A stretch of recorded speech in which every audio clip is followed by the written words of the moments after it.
On several occasions, there are concerns arising from stalled and delayed government projects across the country.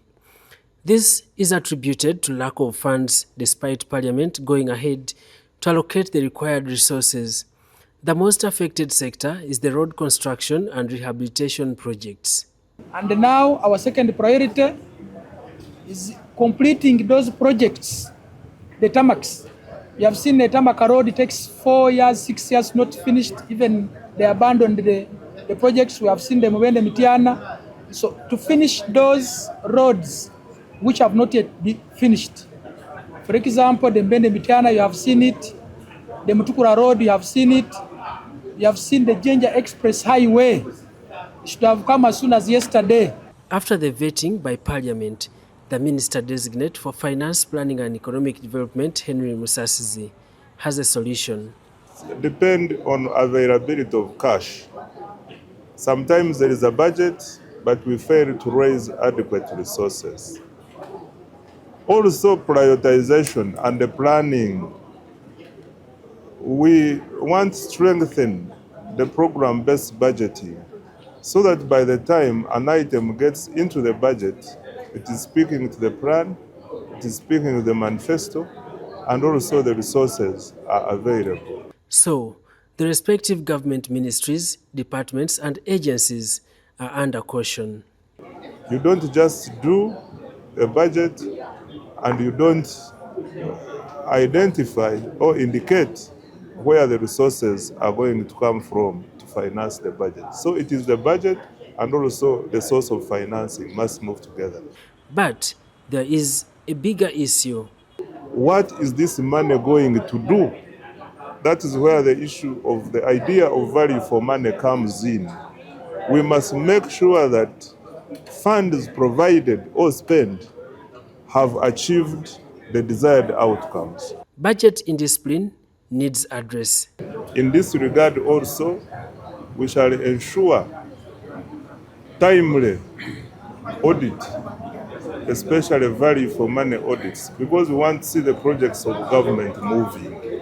You find the project has taken more than even 5 years. Government is in advanced stages of doubling the funds under the annual supplementary grants of 1 billion shilling per district and municipalities meant for road rehabilitation. Priority is on the districts of Kasese, Isingiro, Wakiso, and Tungamo in the next financial year. So next financial year, we shall take to Cabinet to request Cabinet.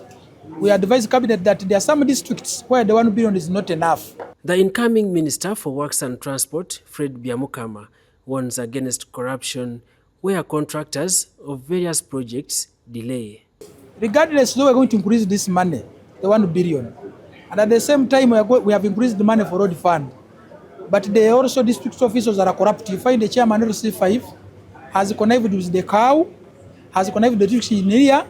The money meant to work on 10 kilometers. For them, they work on only 3 kilometers. The remaining money, they eat it among themselves. I appeal to the district leadership, the councillors. Minister Fred Byamukama reveals of plans to add on the fleet of aircrafts to increase the capacity of Uganda Airlines to connect Uganda towards the outside world. Having sorted the problems in the Uganda Airlines, we are going to procure new aircrafts. We are bringing 4 at first, then we shall add 4, then 2. We are procuring 10 aircrafts in a period of time. In the next financial year 2026-2027, government allocated a total of 10.856 trillion to the infrastructure development as part of the costed budget priorities under what was described as enablers. Of these, the SGR and meter gauge railway, roads development, including express highways, rehabilitation, among others, have been prioritized. The Minister of Finance has reintroduced the idea to cut the exaggerated government expenditure, especially on public holidays. We are thinking, if you are spending, for example, 500 million or a billion on a public holiday, can't there be another way of achieving the objective of Ugandans celebrating, but there is no expenditure, so that now money moves to the ATMs and the enablers?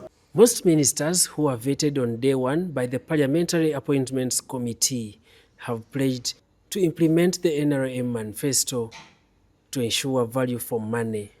I pledge to improve the fisheries sector, to ensure that fish is back in the lake, to ensure that we improve household income, because if there is fish, then household income will be improved in the fishing communities. But also I want to make an appeal to my people. I have not been chosen to help them do illegal fishing. My role is to help them get out of illegal fishing. Why would ministers be rotated and someone remains in a district?